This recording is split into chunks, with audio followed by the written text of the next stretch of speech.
Assalamualaikum warahmatullahi wabarakatuh. Pada kesempatan kali ini saya akan menjelaskan tentang kelompok sosial tidak teratur. Kelompok sosial tidak teratur itu apa ya? Jadi, kelompok sosial tidak teratur adalah kelompok sosial yang cenderung tidak berstruktur. Terbentuk tanpa rencana, para anggota umumnya tak sadar menjadi anggota dari kelompok tersebut dan tidak memiliki kaidah tertentu. Kelompok sosial tidak teratur itu contohnya seperti kerumunan, publik, dan massa. Yang pertama ada kerumunan. Kerumunan memiliki ciri-ciri kelompok sosial yang ditandai dengan berkumpulnya orang-orang yang berada di suatu tempat namun hanya sebatas fisik tanpa pengorganisasian secara jelas. Orang-orang dalam suatu kerumunan sosial itu tidak saling mengenal satu sama lain. Kehadiran orang-orang di tempat berkumpul hanya bersifat fisik, artinya tidak ada kontak batin. Kerumunan tidak mempunyai pembagian kerja serta lapisan sosial. Orang-orang yang hadir dan berkumpul mempunyai kedudukan sosial yang sama atau tidak berstruktur, walaupun berasal dari status sosial yang berbeda. Selain itu, kerumunan bersifat temporer atau artinya hanya sementara. Bentuk-bentuk kerumunan itu sangat banyak, diantaranya yaitu ada kerumunan yang berartikulasi dengan struktur sosial. Ini dibagi menjadi dua. Yang pertama, formal audience. Kerumunan ini mempunyai pusat perhatian dan persamaan tujuan, tetapi sifatnya sangat pasif. Contoh, nonton bioskop, hadirin suatu khotbah. Nah, bisa kita lihat ini contohnya. Ketika hadirin yang sedang mendengarkan khutbah itu ada pusat perhatian yang sama dan mereka pun bersifat pasif karena mereka hanya duduk manis dan mendengar.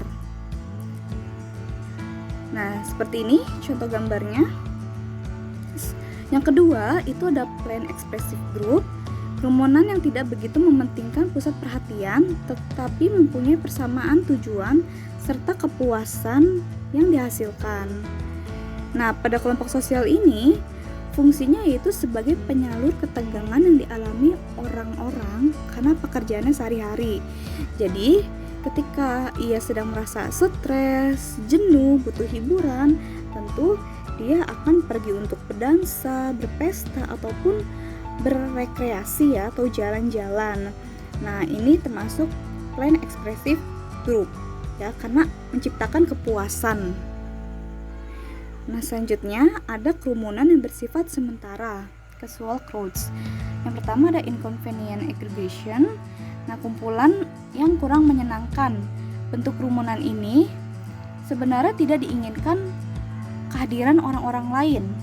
Contoh, kerumunan orang yang mengantri tiket dan kerumunan menunggu kereta di stasiun. Kenapa dianggap tidak menyenangkan? Karena ketika seseorang sedang mengantri, misalnya mengantri belanja di kasir Alfamart, nah tentu dia itu harus mengantri. Nah, mengantri itu ada orang lain yang menghalangi kalian untuk segera menyelesaikan belanjaan kalian. Nah, antri itu pasti kan membutuhkan waktu yang cukup lama. Maka dari itu dianggap tidak menyenangkan kerumunan tersebut dan tentunya tidak menginginkan kehadiran orang-orang lain karena dianggap menghambat tujuan mereka. Seperti itu. Terus ada panic crowds, itu kerumunan orang yang sedang dalam keadaan panik. Nah, biasanya ini berusaha menyelamatkan diri dari suatu bahaya. Contoh ketika gempa bumi, pasti semua orang yang ada di rumah pasti berbondong-bondong ya, segera untuk keluar rumah menyelamatkan diri mereka dari suatu bahaya. Sama seperti halnya kebakaran dalam suatu gedung. Pasti semua orang akan panik dan cepat-cepat berlari untuk keluar dari gedung tersebut mencari tempat yang aman. Nah, itulah panic crowds. Selanjutnya ada spectator crowds. Nah, ini kerumunan penonton, merupakan kerumunan orang yang ingin melihat kejadian tertentu. Nah, biasanya ini kerumunan penonton tanpa direncanakan. Misal, Budi ingin berangkat ke sekolah. mengendarai sepeda motor. Tiba-tiba ia berhenti dan melihat kumpulan orang yang sedang berkerumun. Kemudian dia penasaran, ada apa nih gitu. Budi kemudian menghampiri kerumunan tersebut dan ternyata ada yang kecelakaan. Nah, jadi melihat ya atau menonton orang yang kecelakaan tersebut, nah itu adalah spectator crowds. Selanjutnya ada kerumunan yang berlawanan dengan norma hukum. Nah, ini kerumunan yang bertindak emosional atau acting mobs bertujuan mencapai tujuan tertentu dengan menggunakan kekuatan fisik yang berlawanan dengan norma dalam masyarakat dan bersifat destruktif.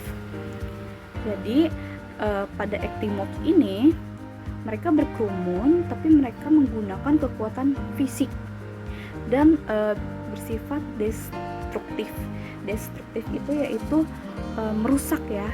Contoh, misalnya ketika para pelajar saling tawuran, nah itu merupakan contoh dari acting mobs. Mereka berkumpul menggunakan kekuatan fisik ya, seperti membawa benda tajam, mereka pukul-pukulan, tonjok-tonjokan. Nah itu kan sangat bertentangan dengan norma yang ada di masyarakat. Selain itu, dengan ada tawuran tersebut, nah itu bersifat destruktif atau merusak ya. Bisa dia merusak fasilitas umum saat tawuran tersebut. Nah, tentu itu sangat merugikan. Nah, selanjutnya ada kerumunan yang bersifat amoral atau immoral crowds. Nah, kerumunan ini bertentangan dengan norma. Ciri utamanya yaitu sebelum kerumunan ini terbentuk, anggota kerumunan sudah melakukan kegiatan menyimpang.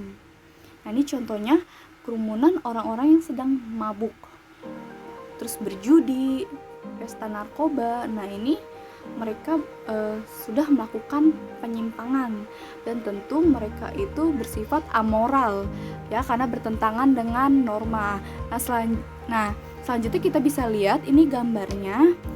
Di sini ada acting mobs ya dan immoral crowds. Nah, ini gambar pelajar yang sedang tawuran. Nah, ini mereka membawa senjata ya, menggunakan alat ya, mereka menggunakan kekuatan fisik untuk menyerang lawan mereka. Nah, ini tentu bertentangan dengan norma. Nah, kemudian ini ada kumpulan orang yang sedang berjudi. Nah, ini immoral crowds ya, karena dianggap menyimpang dan bertentangan dengan norma yang ada di masyarakat. Selanjutnya ada publik. Publik ini merupakan kelompok yang tidak merupakan kesatuan. Individu yang tidak secara fisik berkumpul, tetapi interaksi mereka terpusat melalui alat komunikasi ataupun pesan berantai antar individu, desas-desus, TV, film, maupun surat kabar. Jadi publik ini berbeda dengan kelompok sosial yang lainnya. Kalau kelompok sosial yang lainnya, mereka itu berkumpul secara fisik.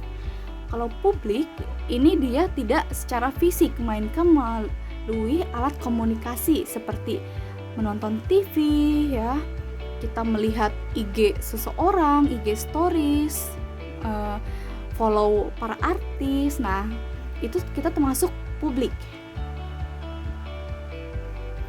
Selanjutnya ada massa. Massa ini kelompok sosial yang digolongkan ke dalam kriteria bentuk yang tidak teratur. Bisa kalian lihat ya di sini, bentuknya sangat tidak teratur. Massa dibentuk dengan terencana. Beda dengan kerumunan. Kalau kerumunan itu secara ini ya, kebetulan ya. Nah, kalau ini emang disengaja dibentuk, terencana, dan anggota-anggotanya memiliki keinginan yang kurang lebih sama. Jadi mereka ada berkumpul, kemudian ada tujuan yang ingin dicapai. Nah, kelompok massa pada umumnya dia hanya berlangsung sebentar saja. Nah, ini contohnya orang-orang yang demo. Nah, ini dia disebut dengan massa ya, karena kelompoknya tidak teratur. Contoh lain, ketika ada penyerangan di Polsek Ciracas ya. Nah, itu banyak orang. Nah, itu disebut massa. Orang yang menyerang tersebut disebut massa. Nah, ini demo, terus kemudian aksi 212. Nah, itu merupakan massa ya, karena orangnya banyak, terus mereka ingin mencapai suatu tujuan. Itu mereka bentuknya tidak teratur. Ya, demikianlah penjelasan kelompok sosial tidak teratur. Semoga apa yang dijelaskan dapat kalian pahami dan bermanfaat. Demikianlah. Wassalamualaikum warahmatullahi wabarakatuh.